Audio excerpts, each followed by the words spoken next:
a mirage, a deception, or rather a golden deer budget. Well, all of you must be wondering, why am I referring to this budget as the golden deer budget? The 2025 union budget is nothing but a Marich moment from the Ramayana, an elaborate illusion designed to deceive. Just as the demon Marich took the golden form of deer to lure Ma Sita away, the NDA government has crafted a shiny, dazzling budget promising prosperity while hiding the economic catastrophe beneath. This budget might shimmer, but it's hollow as a treasure chest filled with air. It has flashy promises of tax cuts, economic growth, infrastructure hype to distract the common man, but beneath this illusion lies a brutal reality. Hidden indirect taxes, soaring inflation, slashed public spendings, and last but not the least, corporate giveaways. Just as Ma Sita was misled, the common people are being pulled away from financial stability straight into a fiscal wrecking ball. This government proudly proclaims no income tax for incomes up to 12 lakh rupees.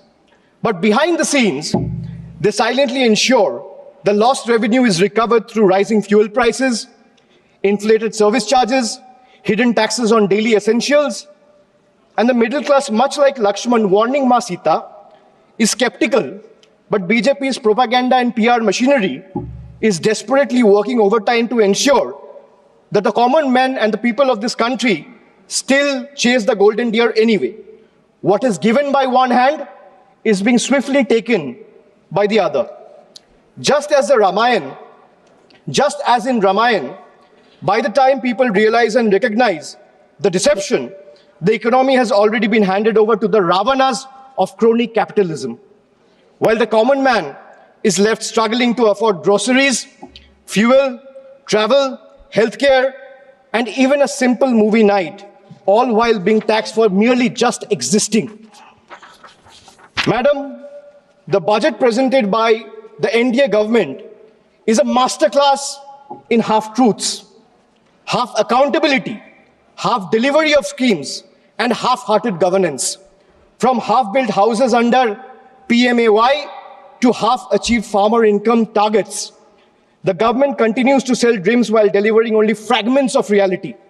Infrastructure projects remain half-finished, welfare schemes reach half the beneficiaries, and their failed economic policies cater to half the population, leaving the rest in uncertainty. This is not a vision for developed India. It's a half-baked agenda wrapped in propaganda. Make no mistake, much like demonetization, GST, and the draconian farm laws, the full extent of devastation will only be visible when the smoke clears. I'll start with half-truths. So the NDA government in Maharashtra launched the Ladki Behan. Ma'am, the NDA government in Maharashtra launched the Ladki Behan DBT scheme for women in Maharashtra just before the assembly elections last year to use it as a political bait. Now with the elections over, they have conveniently started scrutinizing beneficiaries, thus removing 60 lakh women from the scheme. This is yet another jumla running deep in your veins. And people see through this betrayal and they are watching. Another betrayal, ma'am. Before the elections, the government promised a legal guarantee for MSP. After the election, the promise have disappeared without a trace. Madam Finance Minister is here and I'm glad she's present in the House. She in her speech mentioned that, and she began her speech with a flourish on agricultural growth. But when it came to MSP, the one demand that every farmer of this country has raised, there was only silence. No legal guarantee, no relief from the crippling debt. Instead of waiving farm loans, the government has increased the Kisan credit limit, which essentially means handing farmers more debt than relief. Since 2014, and whatever data I'm quoting in the House, if the chair wants, I'll lay it on the table of the House before tonight. Ma'am, since 2014, in the last 10 years, there have been 1 lakh farmer suicide. That's one suicide every hour. These aren't just numbers. They are a grim reminder of a system that abandons those who feed the nation while they conveniently feed lies to the entire country. They boasted of digital India, but conveniently ignore the dire state of our schools. While flashy slogans flood social media, the harsh reality is PM Poshan remains stagnant, leaving millions of children without nutritious food. More than 50% of the children under the age of 5 suffer from chronic malnutrition, with 17% underweight, 36% stunted, and 6% wasted. A crisis screaming for attention. And yet, the budget for PM Poshan remains dejectedly inadequate, proving once again that the union government is invested more in headlines than hungry children. Another half-truth: before the elections, the NDA government or the ruling party, BJP, promised LPG cylinders for all. But in reality, 1.2 crore households, I repeat the figure, 1.2 crore households could not afford even a single refill in 2022-23 because of their exorbitant price hikes. This is not upliftment. This is abandonment. When people have to choose between a meal and a refill, their promise is nothing but a cruel joke.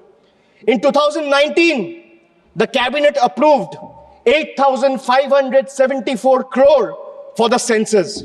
Yet in 2025, today, even after 5 years, only 570 crore has been allocated in this year's budget.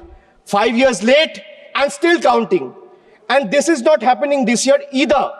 But why does this matter? Why am I talking about census? Because without a census, every policy, every income tax slab revision, and every economic projection is simply and just a blind projection and a blind gamble. The Nari Shakti Vandan Adhiniyam, Women Reservation Act, which was passed by calling a special session 18 months back in 2023, can't be implemented as its rollout depends on the completion of the next census and subsequent delimitation. Both are yet to be scheduled.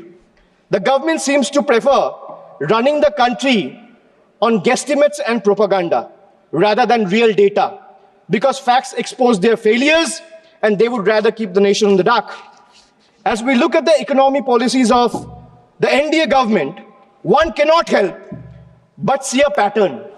And what is the pattern? Ma'am, the pattern is of or if I am to say, it resembles the tale of a reverse Robin Hood. What is a reverse Robin Hood? We know the story of Robin Hood, taking from the rich and giving to the poor. BJP has mastered the art of taking from the poor and giving it to the wealthy elite. So reverse Robin Hood. For instance, I'll give you an example. For instance, the waiving of corporate loans worth thousands of crores using taxpayers' money, while poor farmers struggling with small debts are left to suffer. The government claims to have no money to increase subsidies on essential commodities, yet it slashes corporate tax rates, giving billionaires an even bigger slice of the pie. This is not economic justice. This is economic favoritism at its worst. Then I talk about, or rather I'll come to half federalism. You know, all the members sitting in this house have never heard of this phrase. This is a phrase that I've coined. Half federalism. Why I say half federalism? I'll give you another example just to understand it better. Madam, in Bihar, BJP's ally, Janata Dal United or JDU, have 12 seats. That means BJP has 12 MPs in Bihar. And in Bengal, BJP has 12 MPs. BJP is in power in Bihar and BJP is not in power in Bengal. So Bihar gets bonanza, Bengal gets blockade. This is half federalism. Madam, not a single meaningful financial allocation has been made for the state of Bengal. This is a Bangla Birodhi budget. 1.7 lakh crore is still due to the state of West Bengal under various heads. This is a deliberate financial blockade, a calculated move to stifle Bengal's growth, prosperity, and development. West Bengal spending due on Manrega to the tune of 7,000 crore still remains unpaid, depriving 59 lakh poor workers. The state has launched Karmashri scheme for providing employment opportunities to job card holders, paying 51 lakh workers from its own funds. The central government has not cleared 8,140 crores in housing dues for rural Bengal under Pradhan Mantri Awas Yojana, depriving 12 lakh beneficiaries. The state government launched the Bangla Bari project last year in the month of December, providing housing to 12 lakh beneficiaries entirely from the state's own funds. Why am I giving you these facts? Because all of you, especially the members sitting in the treasury benches, must know, even though you have deprived West Bengal, the state continues to stand tall as a true testament, an example of Atma Nirbharata, where the mind is without fear, where the head is held high. Chitto jetha bhoy shunno, uchcho jetha shir. While the center withhold funds and play politics with the people of Bengal and their livelihoods, Bengal refuses to beg. We build, we provide, we progress, we grow with or without their support. Bengal has more than doubled its export in the last 10 years. 57 lakh new MSMEs have been added, employing over 1 crore people. Bengal's handloom industry employs over 5 lakh workers, which is the second highest in the country. The state's broadband policy, formulated in 2020, resulted in investment of 7,500 crore in the telecom sector alone. Almost 3 lakh direct employment has been generated in IT companies. Bengal has over 88 lakh MSMEs, which is the second highest in the country. 1 out of 5 MSME are owned by women, which is highest in the country. 36% of workers in these enterprises are female, third highest in the country.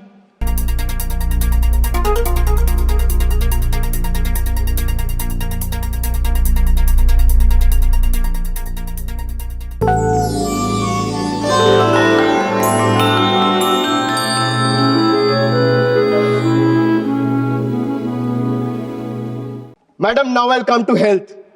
India remains one of the lowest healthcare spenders globally, investing a mere 3% of its GDP, far behind China's 5% and United States of America's 16%. For a country of 140 crore people, this level of investment is not just inadequate, it's an outright betrayal of public health. The government has opened floodgates for 100% FDI in insurance, happily inviting foreign profits, but refuses to remove the crushing 18% GST on health insurance. So while the corporates enjoy free rein, the common man is taxed while they are fighting for their own lives. This is not reform. This is a rigged game where the poor and the downtrodden and the common people of the country are deliberately made to lose. Instead of strengthening government hospitals, this government prioritizes private insurance. Models like PMJAY, whose allocations shot up by 29%, essentially funneling public money into corporate pockets. Strengthening public health care could have benefited millions, but instead government chose to privatize healthcare under the guise of welfare. And if the government truly cared about public health, why has funding for mental health programs like National Tele-Mental Health Scheme has been slashed by 16%? Why is NIMHANS, which is the country's top health mental institute, facing budget cuts? The answer is simple. The government just doesn't care. If healthcare were a priority, this budget would be investing in real solutions, not just mere illusions. Under BJP rule, all of them combined, they excel in crafting headlines.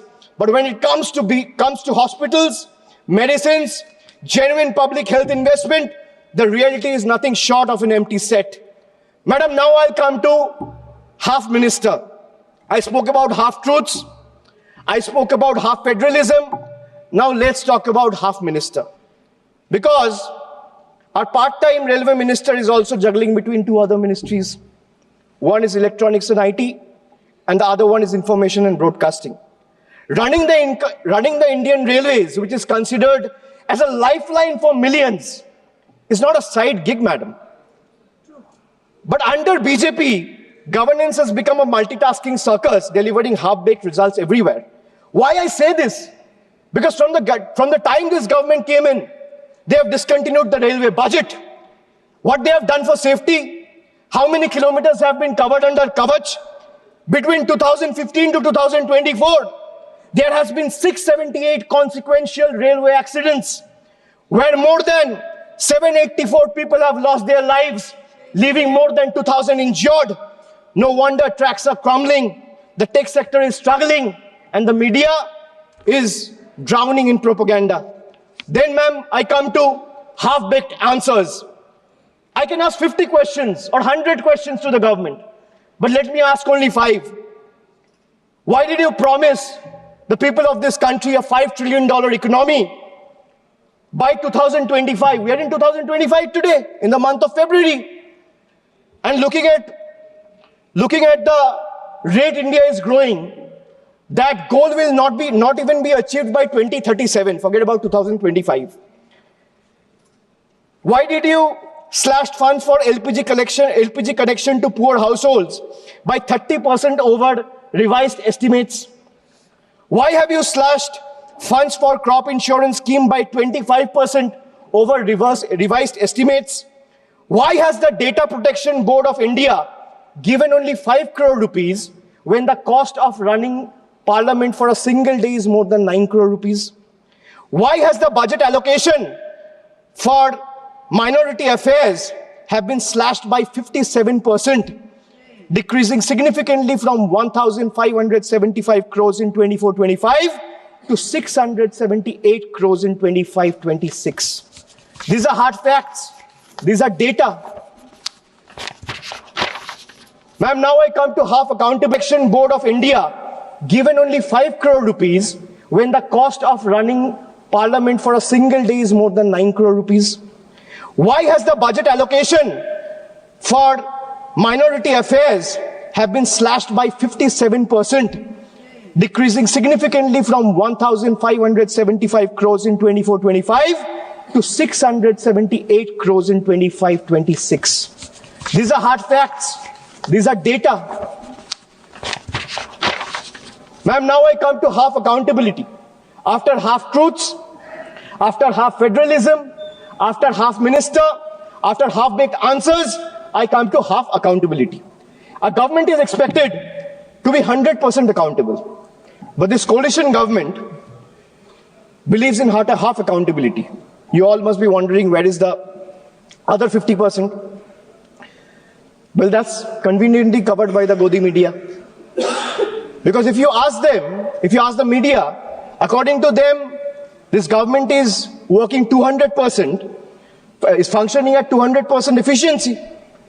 And in their world, in the media's world, there are no failures. Failures are invisible.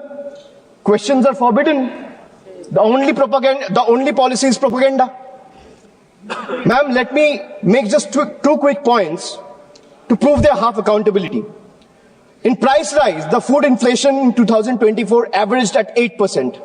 In October, food inflation was at 14 months high. The bottom 5% spends 66 rupees a day, while the cost of 2 veg thalis exceeds 150 rupees. Household savings have dipped to a 50-year low. In case of unemployment, youth unemployment is at a staggering 45%. 3 out of 10 graduates today are unemployed. Under PMKVY, only 18% of the trained candidates were placed. Over 90% of the workforce employed in the informal sector lack job security and benefits. Madam, now I'll come to half delivery. Now let me present before you a few examples of half delivered services. Time and again, this government has misled the people, making tall claims, but has failed to deliver where it truly matters. I'll start with Beti Bachao, Beti Padhao. Launched with much hype and fanfare to promote girl child education and welfare, yet over 80% of the scheme's budget was spent on publicity rather than spending it on the actual benefit for girls. Then I come to Jan Dhan Yojana. Bank accounts without bank services. Under the Jan Dhan Yojana, 54.66 crore, that means 50 crore, 54 crore, 66 lakh accounts were opened. But 11 crore, 58 lakh accounts remains inoperative. And out of this 54 crore accounts, 33 crore, 67 lakh accounts have balance less than 1,000 rupees. This is a perfect example of financial inclusion in paper, but financial struggle in reality. Ma'am, they spoke about doubling farmers' income, a forgotten promise. They promised to double the farmers' income by 2022. We are in 2025. But today, farmers are drowning in debt, facing stagnant crop prices, rising input costs, and no legal MSP guarantee. Pradhan Mantri Fasal Bima Yojana benefit insurance companies more than the farmers. Smart Cities mission, hype versus reality. They promised over 100 smart cities, but most projects today remain on paper or are rather incomplete. Basic infrastructure in many towns are crumbling while funds remain underutilized or diverted to beautification projects. They spoke about making in India. That means they spoke about revolutionizing the manufacturing industry. But what is the reality and truth of Make in India? More imports, less manufacturing. Local industry today struggles under the rising imports from China, inconsistent policies, and low capital investment. Instead of boosting domestic production,